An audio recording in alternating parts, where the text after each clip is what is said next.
Eh bien salut à tous et à toutes, c'est Bouteille et aujourd'hui on se retrouve pour une vidéo trucs, astuces et conseils pour bien réussir vos explorations urbaines qui dit urbex. Donc je vais vous donner quelques conseils, quelques trucs et astuces, quelques trucs à ne pas négliger quand vous allez faire de l'exploration car ça peut vite tourner au drame.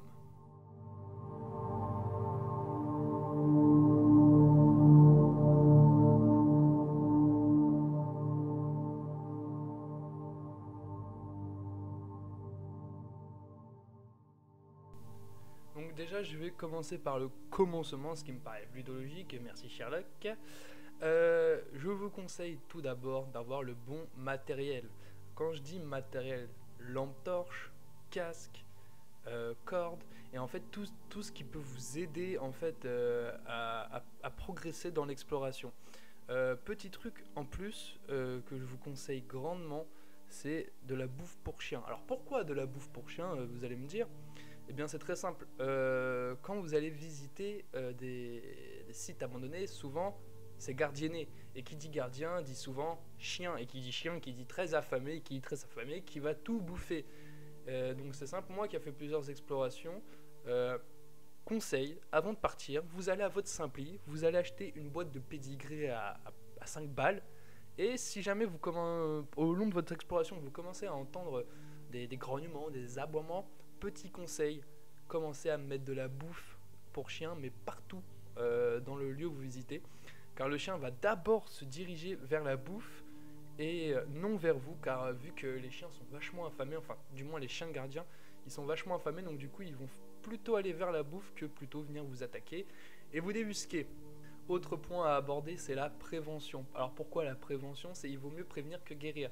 C'est-à-dire que quand vous partez en exploration, il est limite impératif de prévenir quelqu'un de l'extérieur, quelqu'un qui ne fait pas cette exploration, quelqu'un qui sera au courant de où vous êtes. Si vous arrivez à Pépin et que vous ne revenez pas, que vous ne répondez plus à aucun signe de vie, la personne pourra se dire ah c'est vrai qu'il m'a dit qu'il allait partir là-bas ce con. Donc du coup la personne pourra vous aider en cas de pépin. Ce qui m'amène donc à une autre consigne. Je préconise et je conseille grandement. Oh, j'ai reçu un message, attendez. Oh bah les couilles. Alors, je préconise grandement de ne pas y aller seul.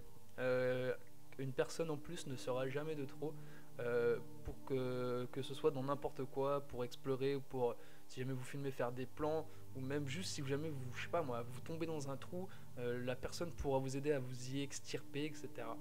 Mais voilà, super, pour moi super important de ne pas y aller seul. Voilà. Autre conseil, lors de vos explorations, ne faites pas des trucs que vous n'êtes pas capable de faire.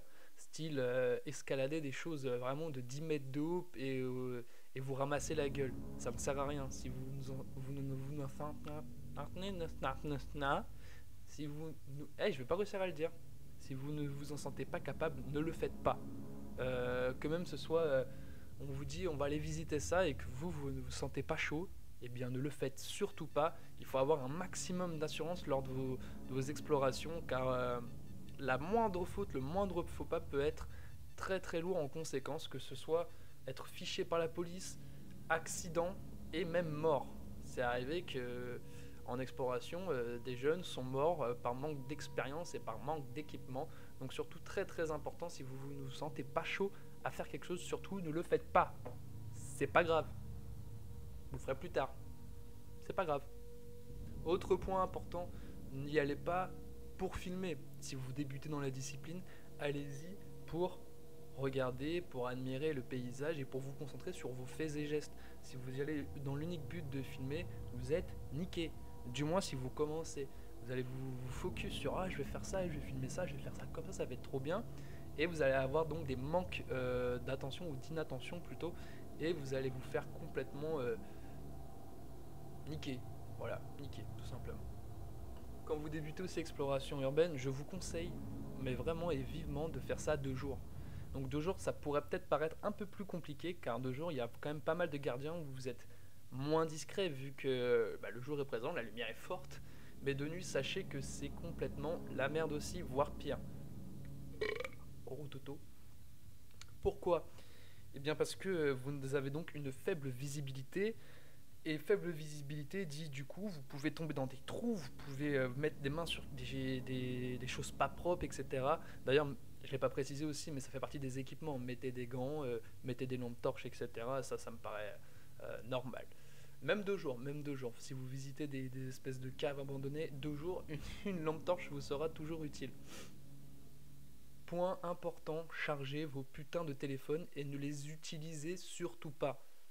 Si jamais il vous arrive un pépin, que vous êtes bloqué quelque part, c'est toujours bon d'avoir un petit téléphone et de pouvoir envoyer un message de détresse ou autre chose d'ailleurs. Donc surtout vos téléphones, chargez-les à fond quand vous y allez. Et surtout c'est le principe. Limite c'est un des principaux trucs, c'est surtout avoir un moyen de communication.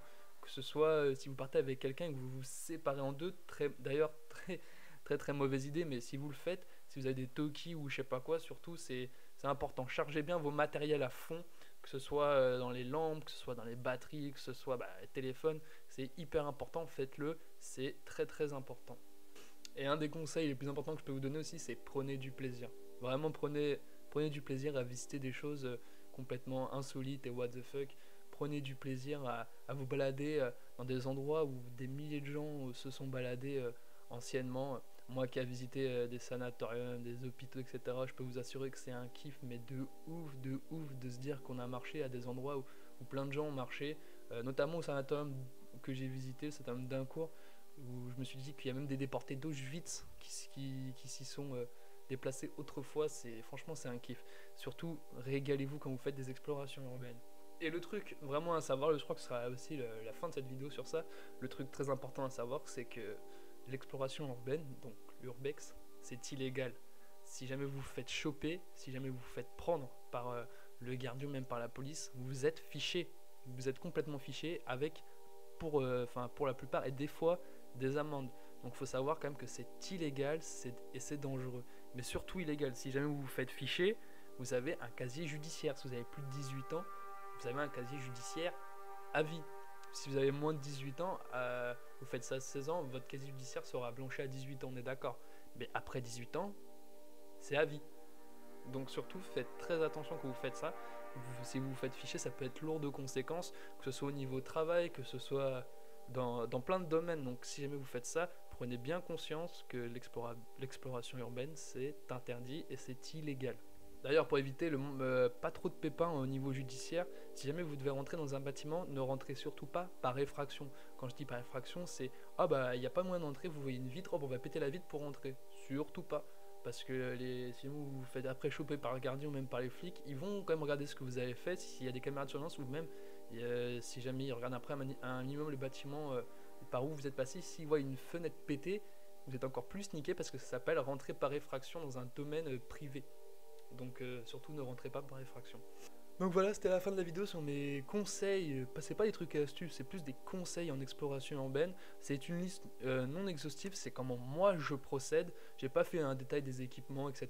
Peut-être pourquoi pas dans une prochaine vidéo, mais en tout cas, si jamais vous avez des trucs à rajouter en commentaire, si vous êtes vous-même explorateur, surtout n'hésitez pas à me le spécifier, parce que je pourrais en apprendre moi aussi. D'ailleurs, je suis pas expérimenté d'ailleurs, hein. On va dire que je suis encore plus novice encore dans la matière, mais j'ai quand même quelques notions, voilà, que là je vous exprime maintenant, vu que c'est peut-être la majeure partie de ma chaîne, c'est basé sur l'exploration. Donc du coup, voilà, si jamais vous avez des suggestions à faire, même des rectifications à faire au niveau de mes propos, n'hésitez pas à le faire, c'est super important. Voilà, sur ce, je vous dis à plus, à toutes et à toutes, c'était Bouteille, salam.